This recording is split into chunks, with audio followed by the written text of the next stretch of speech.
நம்முடைய இளைஞர்கள் வந்து மிடில் ஈஸ்ட்லயோ கட்டார்லயோ சவுதியிலயோ அங்கே போய் வேலை பார்க்க கூடாதுங்க. வளர்ச்சி இங்கே கொண்டு வர வேண்டும். பொருளாதார வளர்ச்சி இங்க வரும், தொழிற்சாலைகள் இங்க வரணும், இண்டஸ்ட்ரீஸ் இங்க வரும். இங்கிருந்து 60 கிலோமீட்டர்ல கோயம்புத்தூர் பாருங்க, 60 கிலோமீட்டர்ல பாலக்காடு பாருங்க. இரண்டு மாநகரமும் கூட ட்வின் சிட்டிஸை போல, இரண்டும் கூட சகோதர சகோதரிகளை போன்ற ஒரு நகரங்கள். அதற்காகத்தான் அன்பு சகோதர சகோதரிகளை நம்முடைய பாரதிய ஜனதா கட்சி என்டிஏ வெற்றி வேட்பாளர் அண்ணன் கிருஷ்ணகுமார் அவர்களை நீங்கள் பெருவாரியான வாக்கு வித்தியாசத்தில் வெற்றி பெற செய்ய வேண்டும். 4 முறை உங்களுடைய மக்கள் பிரதிநிதியாக இருக்கிறாங்க. போன முறை வாக்கு சதவீதத்தை அதிகப்படுத்தி கொடுத்தீங்க. இந்த முறை அவரை பாராளுமன்ற உறுப்பினர் நீங்கள் ஆக்க வேண்டும். பாரத பிரதமர் நரேந்திர மோடி அவர்களுக்கு பெரிதும் அன்பு இருக்கக்கூடிய வேட்பாளர் அண்ணன் கிருஷ்ணகுமார் அவர்கள் நேரடியாக பிரதமர்கிட்ட பேசக்கூடிய ஒரு வேட்பாளர். பாலக்காட்டினுடைய அடிப்படை பிரச்சனை இன்னைக்கு பாருங்க, விவசாயிகளுக்கான பிரச்சனை பாலக்காட்டில் இருக்கு.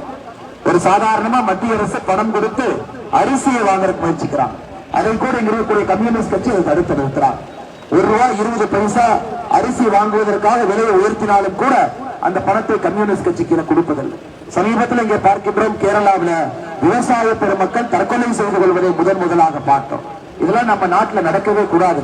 கம்யூனிஸ்ட் கட்சியை பொறுத்தவரை தமிழ்நாட்டில் டிஎம்கே என்னென்ன வியாதி இருக்கோ எல்லா வியாதியும் கம்யூனிஸ்டுக்கு வந்துருச்சு. பார்டரை தாண்டி இங்க வந்துருச்சு.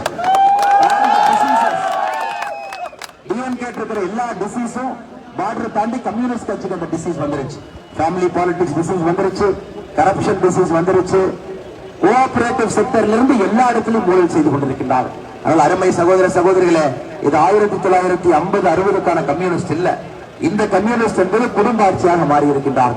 அதனால் நீங்கள் ஜூன் 4ஆம் தேதி இந்தியா முழுவதும் தேர்தலுடைய வெற்றி பெறும் பொழுது கேரளாவும் கூட தேசியத்தோடு இணைந்திருக்க வேண்டும். பாலக்காடும் மோடி அவர்களோடு இருக்க வேண்டும், வளர்ச்சியை பார்க்க வேண்டும் என்று சொல்லி இங்க வந்திருக்கக்கூடிய எல்லா அன்பு நண்பர்களுக்கும் கூட நன்றி தெரிவித்து, என்னோடு நம்முடைய மேஜர் ரவி அண்ணன் இருக்கிறாங்க, எல்லா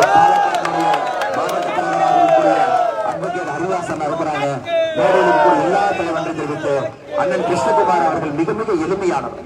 ஒரு பாராளுமன்ற உறுப்பினருக்கான இலக்கணம் அண்ணன் கிருஷ்ணகுமார் அவர் கேண்டிடேட் அண்ணா கிருஷ்ணகுமார் அவர்கள் is a perfect example of our candidateship.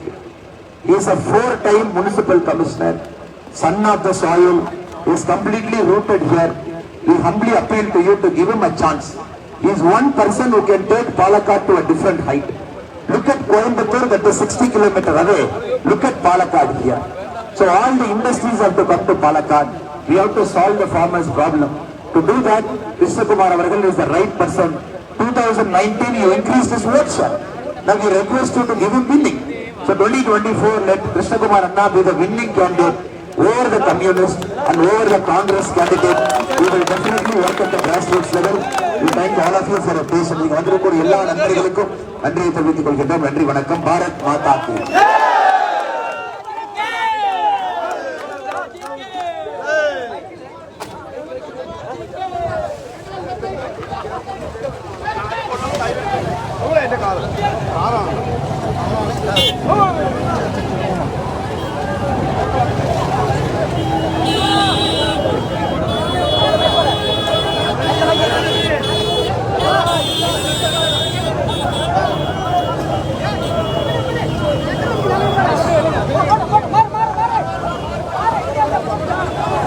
ഈ റോഡ് പങ്കെടുക്കാൻ വന്ന എല്ലാവർക്കും നന്ദി നന്ദി നന്ദി, 1000 നന്ദി. പാലക്കാട് ലോക്സഭാ സ്ഥാനാർത്ഥി ശ്രീ കൃഷ്ണകുമാറിന് താമരടയാളത്തിൽ വോട്ടുകൾ രേഖപ്പെടുത്തി വിജയിപ്പിക്കണമെന്ന് അഭ്യർത്ഥിച്ചുകൊണ്ട്